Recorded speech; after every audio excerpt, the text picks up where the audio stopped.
Keling, mana shu Ramazon oyida azizlar, hammamiz birgalashib bir xulqimizni ham sayqallaylik.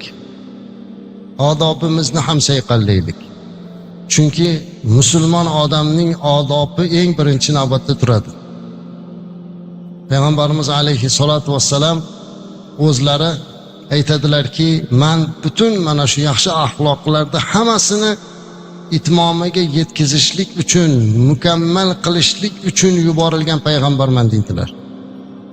Eng yaxshi axloqlarni hammasini oxiriga yetkazishlik uchun yuborilgan payg'ambarman deydi. Keyingi paytda azizlar, mo'min musulmonlar bitta yurtda yashayotganlar ichida bir-birlariga bo'layotgan muomalalarimizda qandaydir qo'pollik, dag'allik, hatto ba'zan zo'ravonlik ham paydo bo'layotganligi bizni ko'p ranjitadi. Musulmon odam bir-biriga mehribon bo'lishligi kerak.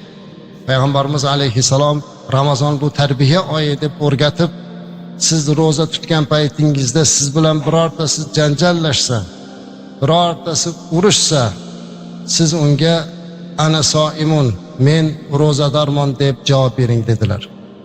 Uni savoliga, uni jahli qilayotganiga yarasha emas, balki qisqagina qilib sizga jahl qilayotgan, siz bilan urushayotgan, sizga janjal chiqarayotgan odamga qarab, kechirasiz, men ro'zadorman deb javob bering dedilar. Bu ro'zadan keyin ham inson o'zini mana shunaqa g'azabini ushlay olish imkoniyatini tarbiyasi bo'ladi. Ro'za bahona, ro'za sabab biz janjaldan, bir-birimizni haqorat qilishlikdan, bir-birimizni kamsitishlikdan saqlanamiz. Ro'za tutsak-u, ammo dilimizda g'iybat to'xtamasa, fahsh so'zlar chiqishi to'xtamasa, ro'za tutsak-u ig'voyimiz to'xtamasa, ro'za tutsak-u bir-birimizni ranjitishligimiz to'xtamasa, bu hammasi o'zimizni och qoldirish azizlar. Yuqorida aytganimizdek, har kuni o'zimizga savol berib, taqvoyimizni ziyoda qilishlikka harakat qilishligimiz kerak.